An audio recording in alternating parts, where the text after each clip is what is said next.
welcome to Pandemic 101 and today's lecture on the origin of COVID-19 and zoonotic disease emergence. I'm Whitney Sheridan, Director of Communications for the School of Public Policy. Where do new diseases like COVID-19 come from? How do they enter humans and cause pandemics? Will this happen again? This lecture will explore how our evolutionary biology interacts with social, cultural, and ecological processes to influence the spillover of coronaviruses and other zoonotic infections from animals to humans in the past, present, and future. Before I introduce today's speaker, I want to set a few ground rules for our presentation and let you know about some other events coming up for the class of 2024.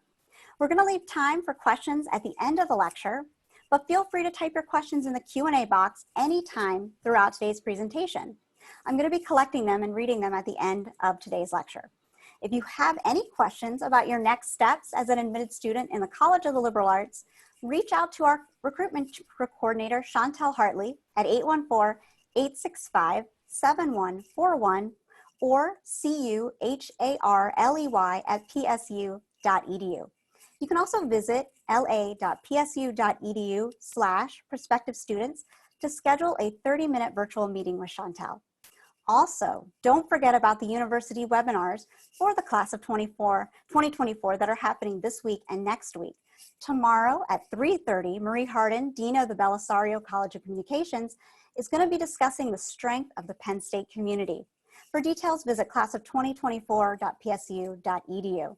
And now I'm delighted to introduce Sagen Friant. She's an assistant professor of anthropology and the principal investigator of the Risk Lab, which studies the anthropology of human health risks. Professor Friant's research examines the ecological drivers and cultural significance of human-animal interactions to understand the root drivers of emerging infectious diseases. She integrates theories and methods from anthropology, ecology, and epidemiology to investigate health consequences for humans and wildlife living in shared and rapidly changing environments. Professor Friant, thanks so much for being here. And I think I'll share my screen. And a reminder, we're going to have your Q&A at the end of today's lecture, so get those questions ready as Professor Friant's getting her screen ready. She has a presentation for us, so start thinking about your questions right now. All right, does everything look good? It looks great. All right, thank you so much. So I'm here today to talk about some information on the origins of COVID-19 and the emergence of infectious diseases. And I'd like to thank the College of Liberal Arts for inviting me. It's really exciting. Obviously, what's happening right now in our world isn't exciting, but it's been fascinating for me to watch the world engage in topics that I think about all day, every day. So I'm excited to hopefully shed a little insight onto our current global situation. I want to start talking about the biomedical approach to infectious diseases. We tend to immediately adopt a biomedical approach when we think about infectious disease. And this approach emphasizes the identification of pathogens like COVID-19, improving hygiene and sanitation practices. So for example, we've heard a lot about testing of masks and household cleaning supplies and their efficacy on pathogen survival, and also pharmaceutical interventions like developing vaccines and testing treatments. But infectious diseases can't be understood by their biology alone. And as humans, our biology interacts with our ecology, our culture, and social environments to affect infectious disease risks and human resilience. And nowhere is this more true than with COVID-19, the newest virus to jump into humans. So my talk today will attempt to shed some light on some very big topics within a very short time frame. And to achieve this, I'm going to harness anthropological science and interdisciplinary engagement to try and help make sense of the COVID-19 pandemic. And first, I'll start by discussing patterns of human diseases across deep time, and then move into more in-depth analysis of COVID-19 from a biocultural or anthropological perspective. Then I'll move into discussing how what we're experiencing now fits into a larger pattern of emerging infectious diseases and a global disease ecology.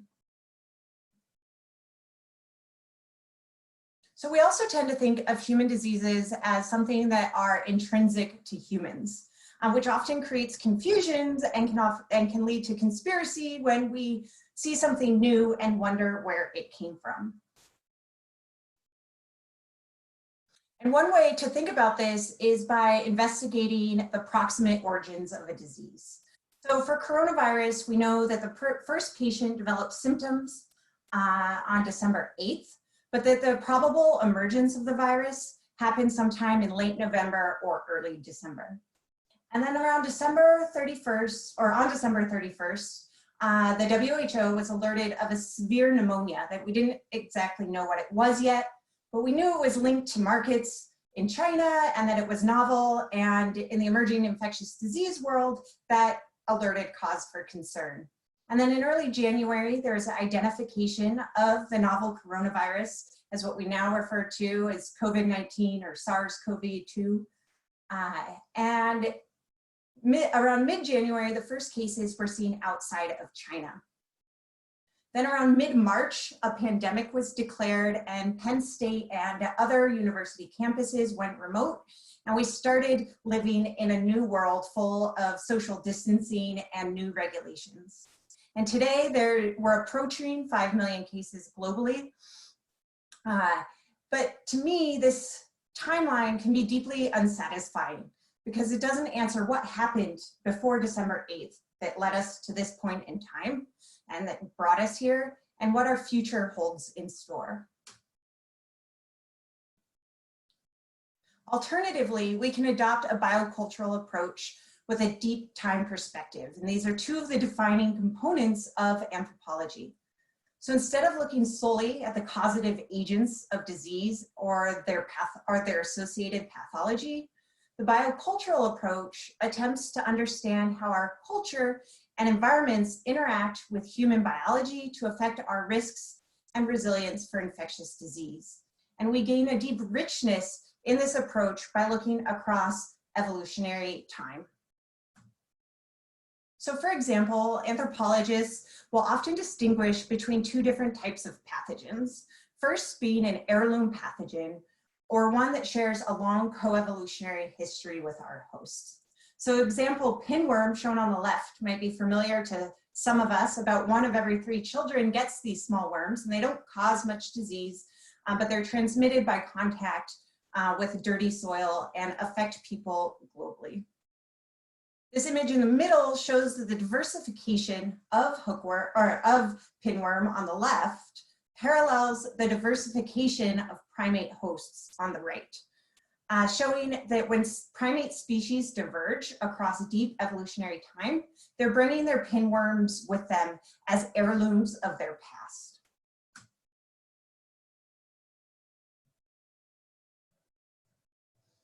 In contrast, souvenir parasites are contracted through chance encounters with infected non-human hosts and vectors.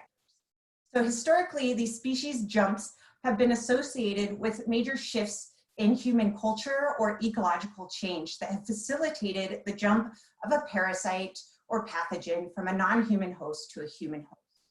So for example, this figure in the middle shows what we traditionally think of as human parasites from animals across deep time associated with the origins of meat eating, associated with the acquisition of tapeworm, or the acquisition of pubic lice associated with changing environments, or more recently, agricultural change associated with myriad pathogens, including the widespread distribution of malaria.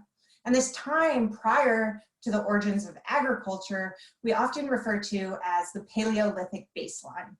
And this baseline reflects over 99% of human history and is characterized by relatively smaller populations that were less likely to withstand major epidemics.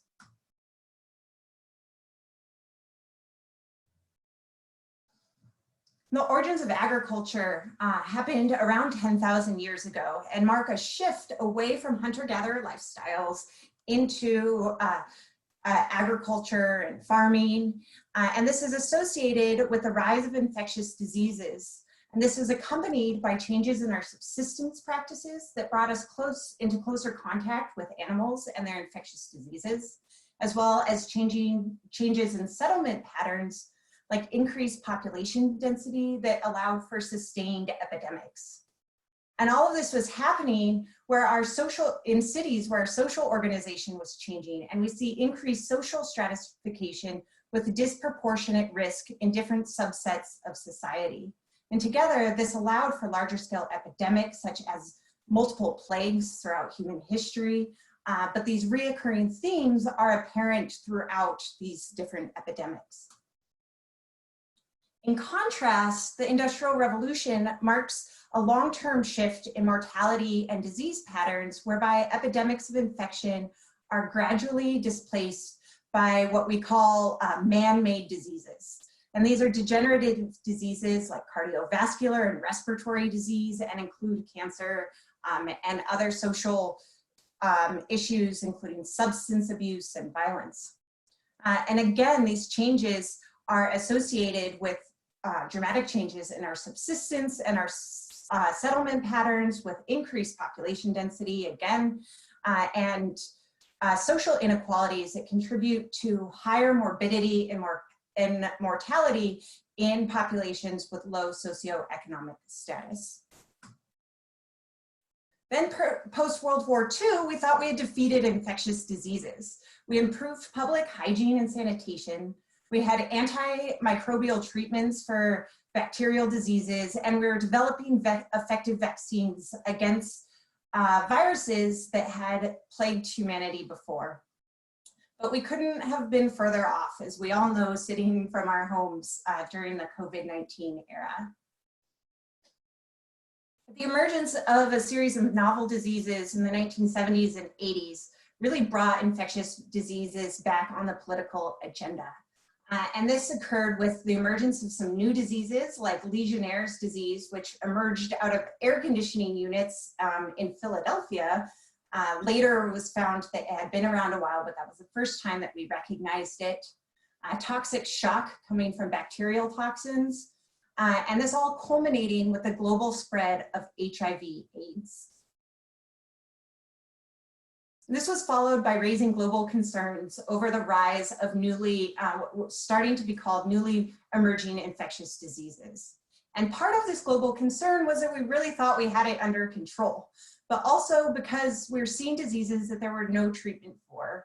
We were losing the battle against HIV/AIDS.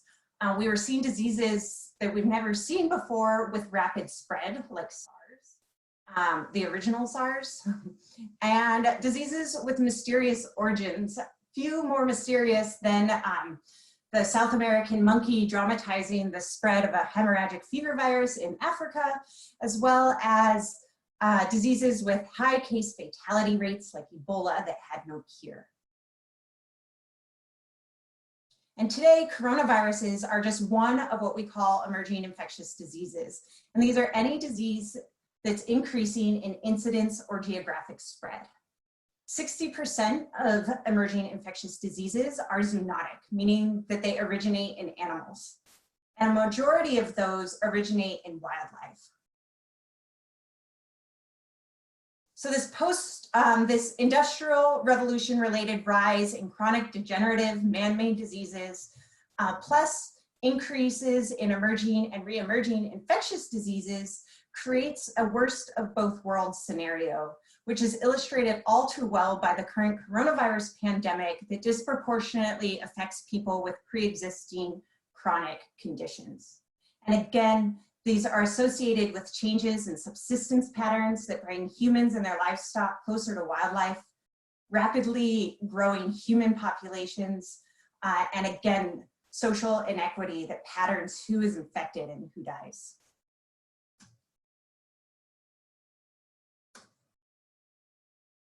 So with this background, I'd like to take some of these ideas to illustrate COVID-19 from a biocultural perspective.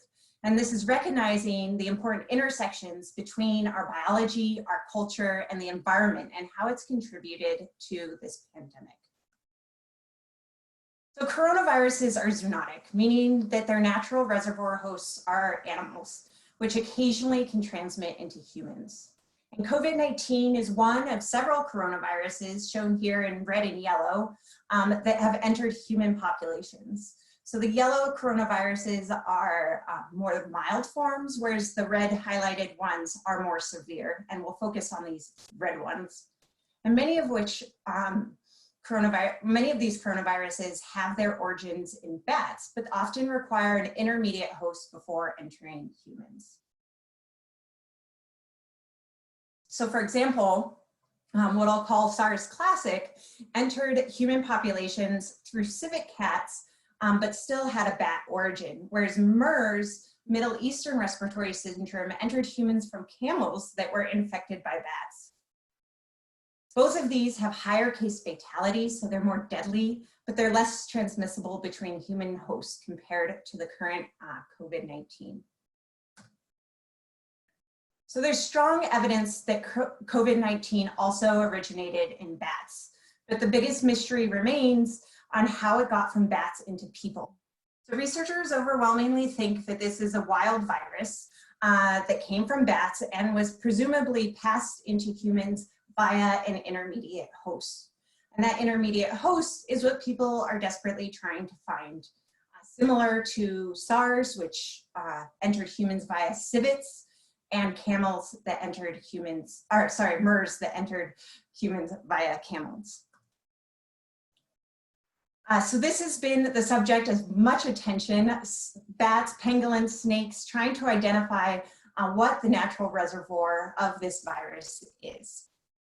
Snakes were dismissed early on because basically because of poor science that we couldn't, and I would say that a large part of the scientific community never quite took it seriously because it just didn't make sense. And then, but the news outlets picked up the story before the paper was published, so it's hard to check sources during these times.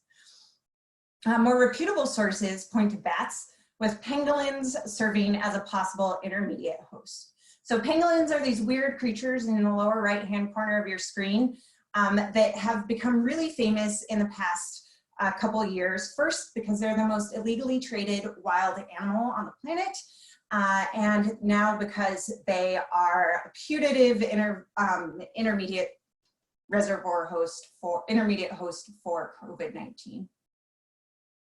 So the bat virus is most closely related to the bat coronavirus. It has 96% genetic similarity, but that 4% difference in genetic similarity represents approximately 50 years of evolution. So this really supports the idea that this was transmitted through some intermediate host that allowed it to more easily enter humans.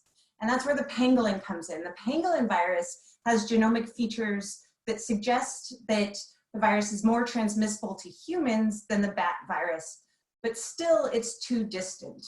So pangolins have kind of been set aside as unlikely to be this intermediate host, but they still can't be fully ruled out, primarily because they're the only wild animals that we know that live with coronaviruses similar to COVID-19 in the wild. So the story is rapidly changing, so I suggest keeping an eye out for how this changes. Ongoing studies are looking for clues, both in wildlife populations through surveillance, but also in cues in the viral genome. Wherever it came from, the virus spreads more easily in human populations than previous coronaviruses. The reproductive number that we've been hearing about, R0, represents the number of secondary infections that can arise from, on average, from a single primary infection. So for example, COVID-19 has an R0 that's estimated around 2, meaning that a single infection on average leads to 2 additional infections, which causes a doubling, which can lead to rapid spread, as we've seen. And people tend to think of R0, this reproductive rate, as an intrinsic characteristic of the virus. But it is susceptible to fluctuation based on human behaviors that can affect R naught and other viral factors. So like primates, we're incredibly social animals. And this is a characteristic of our species that I think we really took for granted before 2 months ago. And now we're realizing how social we really are. We live in large social populations that allow a virus to move swiftly through populations. And this swift movement and behavior can dictate viral evolution.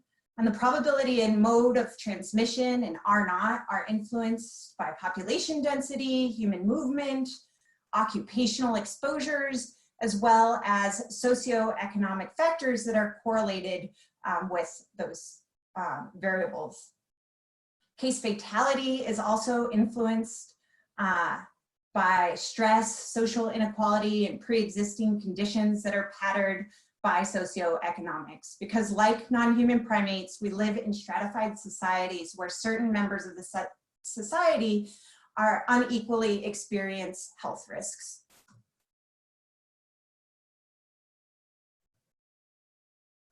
So knowing the natural reservoir of the virus is really important, but it's only half of the story because transmission requires human-animal contact. And this is dictated by human behavior and ecology that brings us into contact with animals and their viruses. So spillover is a term that we use to describe the process by which pathogens jump from animals and enter humans. So it's that initial event that when a pathogen enters humans. Original SARS is linked to civet cats that were in wet markets in China that provide a highly probable route of amplification and transmission of coronavirus that allowed it to spill over into humans. And similarly, scientists have traced the potential source of the virus of COVID-19 to a wet market in Wuhan, China, where an initial cluster of patients, but not the first recorded patient, visited. And these two contributing factors have contributed to widespread belief that this market was ground zero for the origins of the pandemic. But it's also contributed to vast confusion between wet markets and wildlife trade. So wet markets offer a diverse range of food, and there's an enormous variety in the different kinds of markets that can be sometimes confusingly lumped into the term wet market. And this term simply distinguishes markets that sell fresh meat and fish and fresh produce from quote unquote dry markets that sell packaged and durable goods such as textiles. Wet markets provide fresh meat and vegetables to a large portion of the society who prefer fresh food over Walmart-like alternatives. And that might sound familiar as there's similar movements within the US where we're looking for fresher sources of produce and meat beyond packaged goods within stores. Also, and very importantly, wet markets can be more affordable, making them really important for food security to different segments of the population. Some wet markets also trade in wild animals, but wild animal trade is distinct from wet markets. Some of the wild animals that are traded are imported from different countries, but a lot of them are raised in wildlife farms. So traditionally, animals have been used in Chinese medicine, and consumption of wild animals was restricted to nobility. But in the 1970s, wildlife farming was introduced as an agricultural experiment in China that followed severe economic distress, including famine and food shortages. And this wildlife farming really helped alleviate poverty in rural areas when people were encouraged to collect wild animals and raise them for food security and economic security. More recently, the dovetailing of wild foods and the widespread cultural beliefs around curative powers of wild animals have resulted in widespread use of wild animals for medicinal purposes and the consumption of wild meat as a status symbol of culinary adventure seekers seeking something translated as wild taste. but it's important to realize that these are not long-standing traditional habits per se. Given all of this, there are really legitimate objections to illegal wildlife trade that threatens endangered species and facilitates the spread and transmission of dangerous pathogens. Keeping animals in closely contained high-stress environments allows for high viral shedding, so they let out more viruses. And then it also creates this environment in which these viruses can commingle among other species that may allow them to more easily jump into humans. In addition, the lack of hygiene and public sanitation regulations within wet markets and where these animals are kept allows for these diseases to spread within these areas and creates a very significant public health risk. So together, these conditions really offer a perfect storm for spillover of animal diseases into humans. This is a process that can occur frequently and may not be recognized, but very rarely it results in outbreaks, local epidemics, and very rarely global pandemics.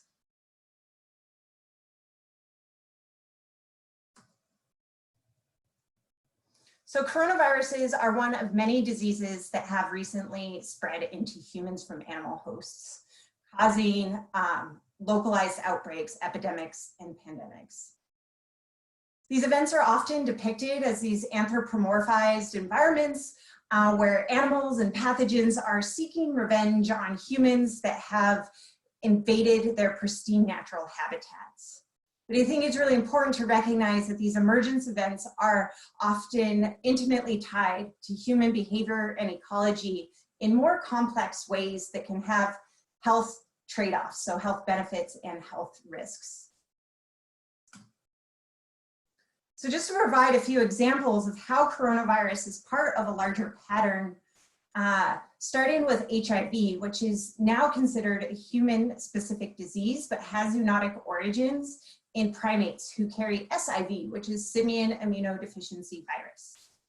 Multiple spillover events have resulted in multiple strains of HIV entering humans, each resulting from a distinct spillover event from an animal reservoir host.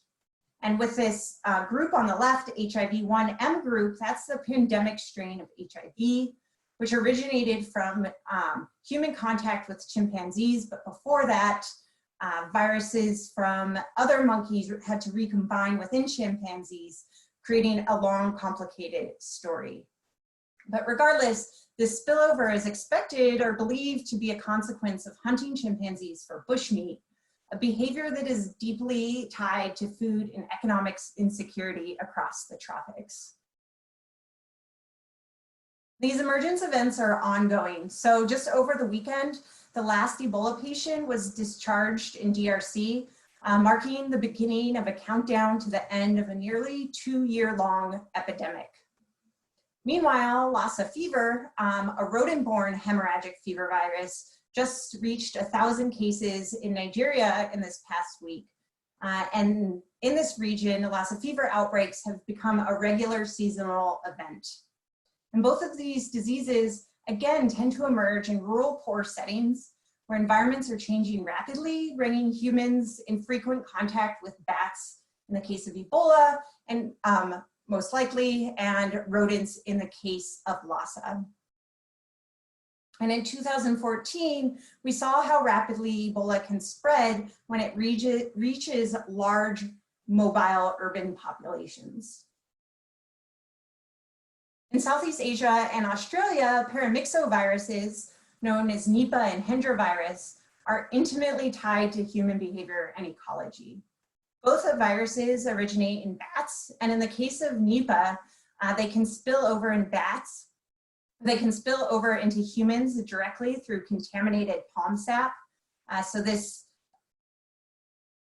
is depicted in the upper right-hand picture where the bats roost in the trees and they defecate within palm sap that's being collected, which can result in human infections. But in Bangladesh, in Malaysia, people are increasingly investing in pig farming and have also planted mangoes nearby these intensive pig farms that have attracted bats into the area. And turns out, despite the pigs and mangoes are great, this creates an environment that allows for the mixing of viruses. So the bats defecate or chew mangoes, and the pigs can become infected, and then humans can get infected from contacting pigs. And similarly, Hendra virus, another bat-borne virus in Australia, enters humans from horses. And Hendra was never a problem in Australia until humans introduced horses, allowing the virus to amplify into an amount that could feasibly infect humans. And these are not just things that happen elsewhere. Lyme disease is something that we are all much more familiar with here in Pennsylvania and also has zoonotic origins. Lyme disease enters humans from wild animal reservoirs via ticks. And in low biodiverse areas with low biodiversity, you see an abundance of white-footed mice, which are really competent reservoirs for Lyme disease, allowing in these environments for Lyme disease to be a larger problem. This also means that biodiversity and protecting biodiversity can dilute the effects of Lyme disease in environments and minimize the likelihood of transmission into humans. And these ideas are all the basis of what we call the One Health concept. And this recognizes that human health increasingly depends on healthy environments and healthy animals. So finally, leading into my last section, together these examples point to similar relationships and processes happening worldwide and resulting in a global disease ecology.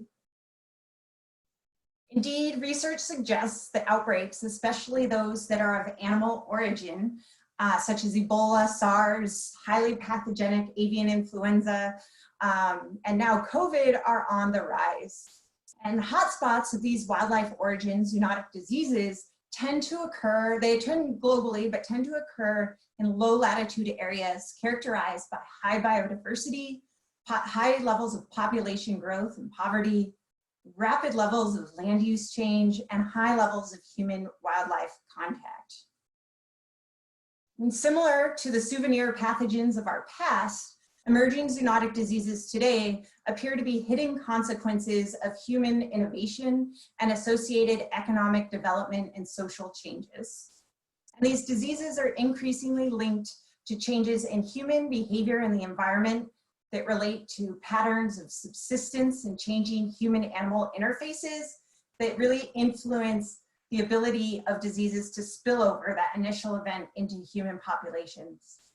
But simultaneously, these are occurring in a world with increased population sizes, high increased density, and high connectivity and global travel that allow for these diseases to spread rapidly through human populations.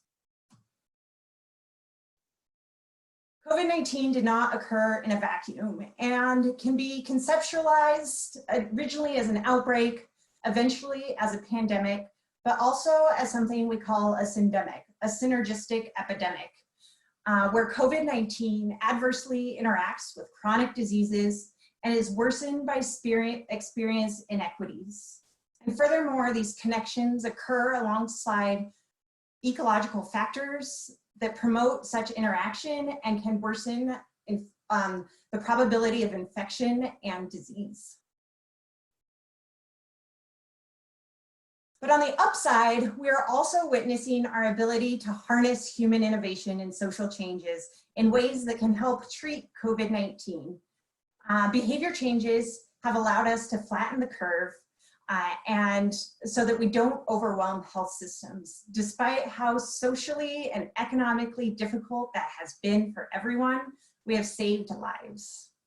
And worldwide, the scientific community is working together in ways that it never has before to develop vaccines and treatment solutions for COVID-19.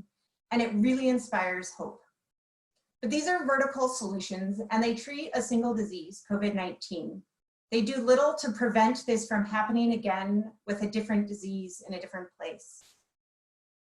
So I want to end by encouraging us all to harness our unique human capacity for innovation and social change to also treat the underlying causes of disease. And this requires thinking globally and horizontally, and that we address the root causes rather than the symptoms of a specific disease. So for example, the hashtag #RejectGameMeat held on Chinese social media platform drew attention from over 50 million people and helped initiate a ban on wildlife trade. We can also help by protecting biodiversity in areas where its destruction leads to continued spillover of pathogens from humans to animals.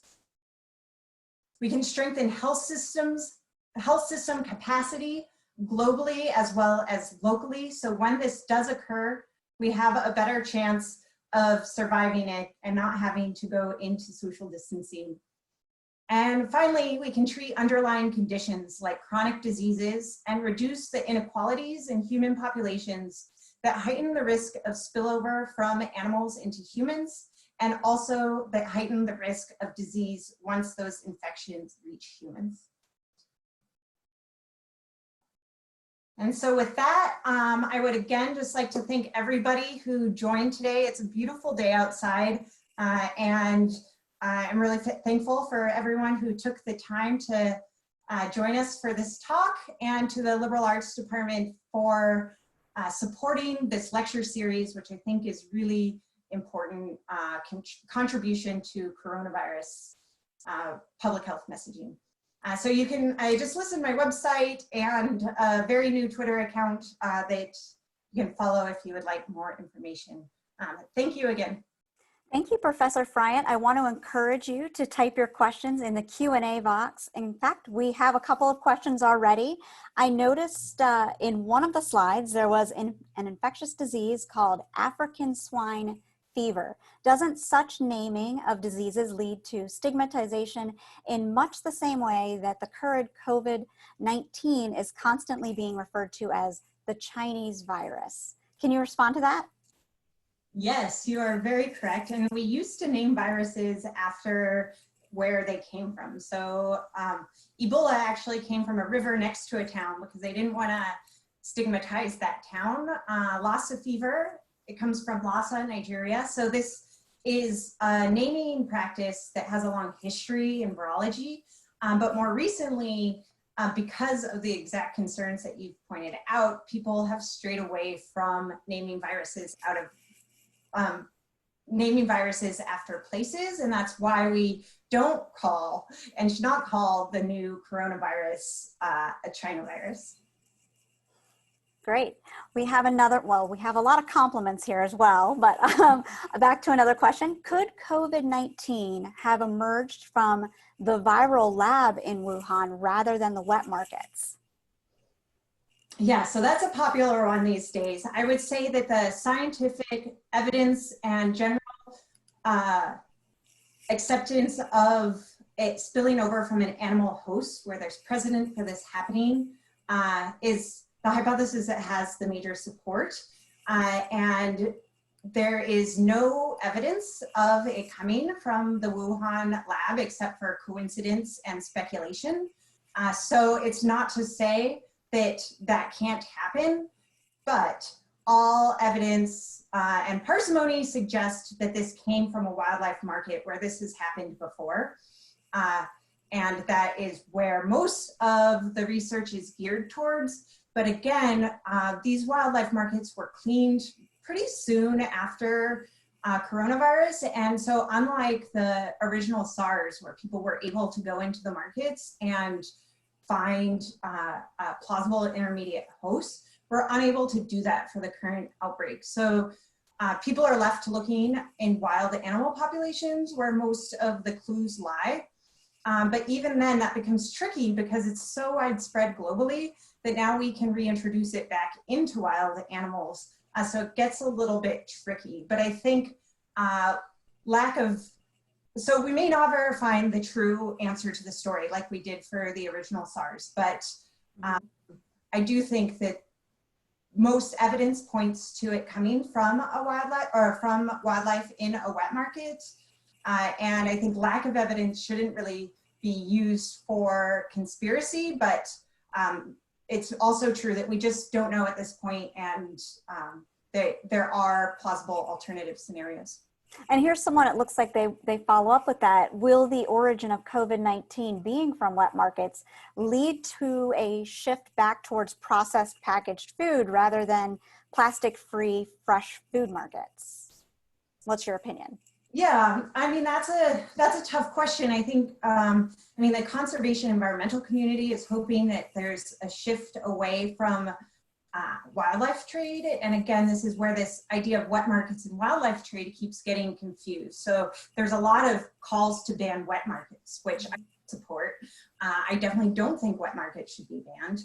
I do think there should be improved hygiene and sanitation. And I think that illegal wildlife trade should be banned, and that introduced a lot of risks ecologically and from public health perspectives. And so there have been bans on shutting down some of these markets, but whether they're long-term is kind of left to be deciphered. And some of these have some loopholes where there's been a ban on animals for consumption, but not for medicinal use. So it's important that that the right policies are put in place early on, and that, again, that we harness the power of social change and work as a society to address these problems in ways that recognize the true context of the scenario in which they're occurring. For example, differentiating between the problem with wildlife trade and how animals are kept versus wet markets per se. We have a question about why do so many viruses seem to originate from bats rather than other animals? Yeah, so I cut it out of my talk because I didn't want to go over time, so thank you for asking. There's kind of a general consensus that bats, primates, and rodents are all really important hosts. Of course, many other animals can serve as hosts for infections to come into humans. And these three groups of animals are important hosts for different reasons. So bats have really weird immune systems that allow them to harbor viruses without getting sick. And that contributes a lot to their ability to, for those viruses to jump into humans and other animals. Meanwhile, things like rodents, there's so many rodents and they live really close to human habitations, which allow opportunities for contact in a way that you don't see with bats or primates. And then finally, we see, if I was giving this presentation a decade ago, I would be talking all about HIV/AIDS in primates. And that's because we have a close phylogenetic relationship, or we're closely related to primates, which allow, even though there may be less viruses that they host, that they can still spill over more easily into humans because our biology looks similar to their biology. So it's not just bats, but you're very correct in that bats do have crazy immune systems and are really highly susceptible to some of these ecological changes that we're seeing for some of these viruses can influence the rate of shedding that bats have. Another question, it seems like there is no avoiding these animal-human diseases. We can reduce them and manage them, but never avoid them. What is your perspective? Yeah, so I think that there's a lot that we can do on prevention side. And I think that this One Health framework that I mentioned provides a really good way for tackling this problem. So this is a wicked problem. It doesn't have one silver bullet solution. As you saw through the diversity of viruses that I presented, they're coming into humans. There's patterns to all of these, but they play out differently in different contexts.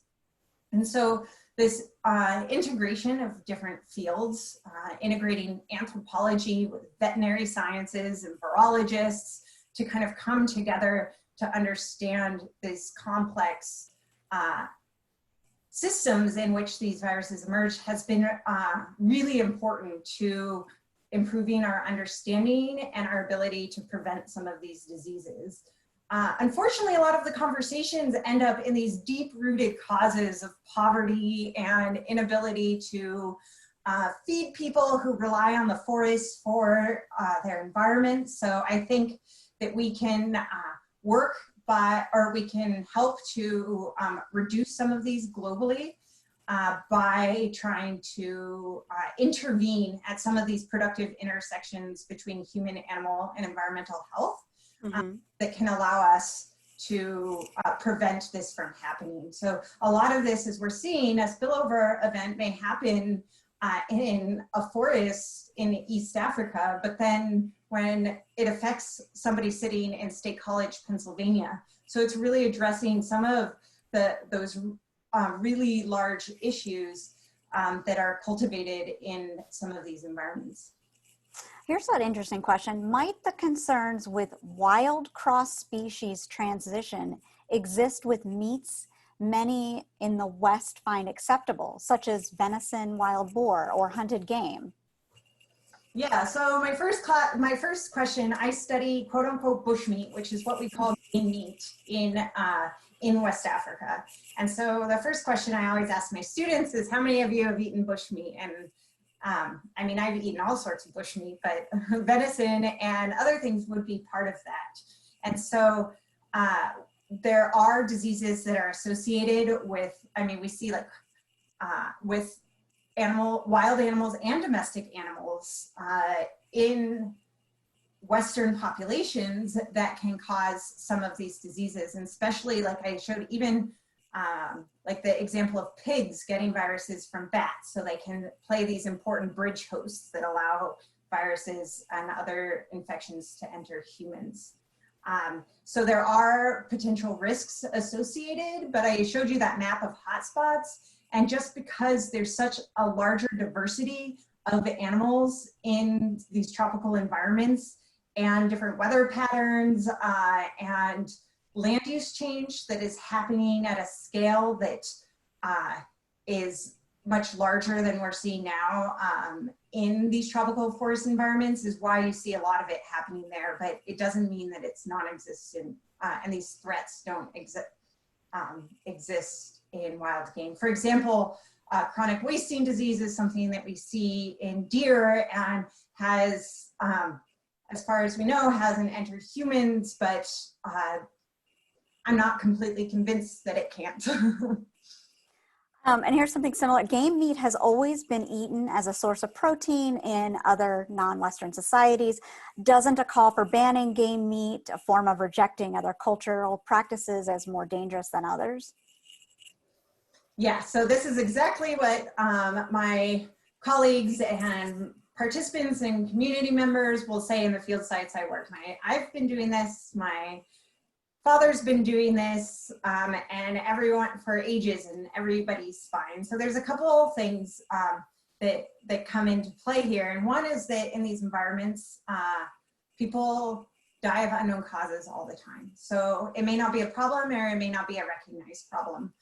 So understanding if it's a real problem, I think, is important information for these populations to have, because they don't have access to this information and don't know what risks exist in their environment. So in the rural tropical forest communities where I work, people are really eager to help with this research to understand what diseases exist within their environment, because they hear Ebola, they hear all of these things, but they don't think it's there. So trying to understand the risks, I think, is really important for helping these communities make those changes. And in a lot of, I mean, I can't speak across cultures, but a lot of cultures, or a lot of the communities that I work with, have a desire to consume other animals, but they just don't have the ability to raise those animals.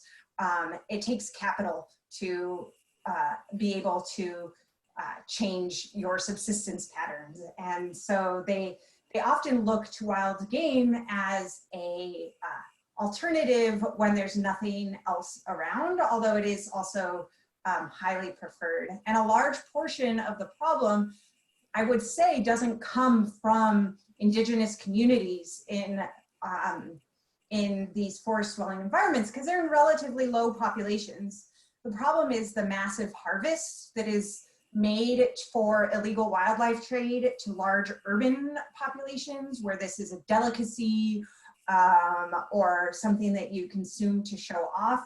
And that creates a situation in which local communities are hunting not only for their nutrition, but as an economic, as a livelihood, and harvesting at rates that are not traditional in these areas. Here's one. With the outbreak and the implementation of social distancing, we've seen a huge positive change in the environment. Humans have always had a relationship of mainly taking from nature, but seeing how we are interacting less with the environment now that we are noticing a positive cleansing of the toxins from the environment. After the norm of social distancing comes to an end, do you believe humans will be misusing nature and its resources on a wider scale, equal scale, or lesser scale? Does human behavior and wants override the needs of the time right now? Big question. Yeah, should I answer what I wish or what? So I would like to think that this is a bit of a wake-up call. In the One Health world, we have been warning, and there's a lot of initiatives and surveillance trying to detect the next major pandemic, but also robust bottom-up initiatives that try to prevent this from happening in the beginning. And I'm hoping, just the same way that I hear people on the street now talking about R0 and case fatality rate and basic epidemiological parameters, that there's also a larger public awareness of some of the larger issues that are in play here. But awareness doesn't change behavior, and so we need to also act as individuals in a society to what I hope will lead to larger scale behavioral change. Unfortunately, the past has shown us that a lot of times, for example, with SARS, that these bans, these reactive bans, whether it's SARS and wet markets or Ebola and bushmeat, go into place. But when the epidemic is over, then all the behaviors return back to normal. But we've also never seen a pandemic at this scale that really touched the lives of every human being on Earth the way that this has. So I'm hopeful that this has provided or will provide the baseline for people, students entering Penn State, and other people working in their communities and within the scientific community to really look towards this large problem that intersects across disciplines, across levels of policy, but also at a very local level in our own communities. So my short answer is I hope so. And I think you've kind of answered one of these questions here about what the wild animal trade community in Wuhan or other similar settings think of the COVID pandemic. Are they interested in changing their actions? And you have a hope that possibly it might change some of the feelings across the globe, considering what's happening right now. We would hope. Yeah, I can speak directly to Wuhan. Okay. That's not where my area of expertise is, but seeing these campaigns like the rejected game meat happening, and again, that a lot of this consumption is happening with elite populations. So it's not something that is fundamentally tied, at least for the consumption of wild animals in China, in this context, isn't necessarily tied to some of these root causes that are so hard to combat. So I'm hopeful that increased awareness and social pressure, as well as laws that are enforced, smart laws that are enforced, will help in places like that. In other areas where I work with, again, members of communities that exist in these forest environments, there is very much it happens at an individual level, as most things do, but people want to know, they want the information, and a lot of people who would maybe choose not to hunt a bat or choose not to hunt a primate because they are afraid of the risks associated with it, simply don't have that option. If you're leaving the forest and you've been in there all week hunting and you don't have anything to feed your family and a monkey hops over the tree, you bet you're gonna catch that to feed your family.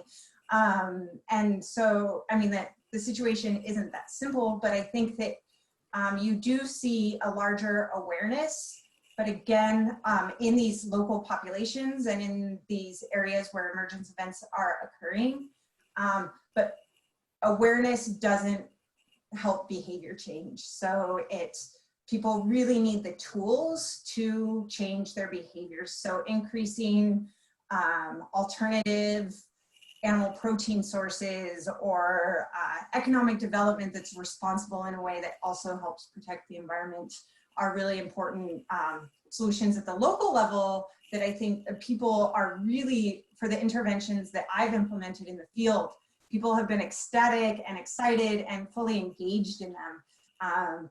But they need to be done on a much larger scale and over a longer period of time.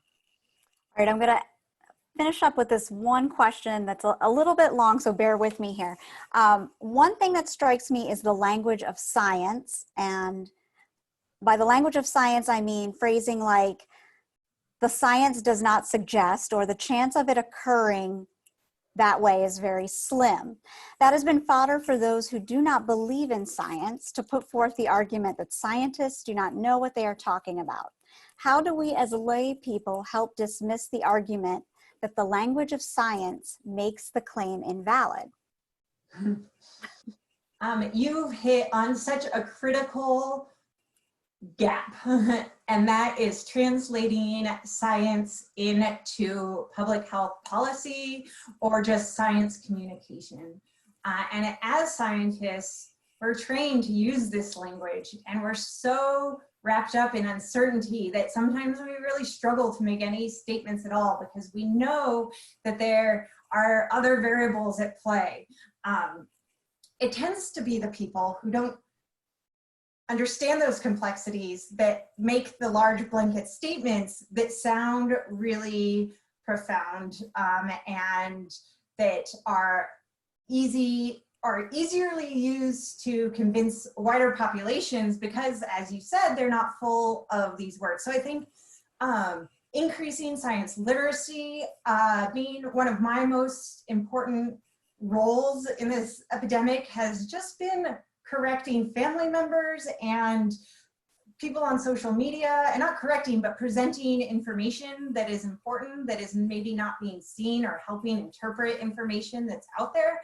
So I think that that's all something that we can do in our daily lives is learn to check resources in an article, even an article reporting on science like the snakes. The first thing I do is look for the link that links out to the scientific article to get an idea of that. So I think that at an individual level that we can just really work to try to put out information that it's accessible.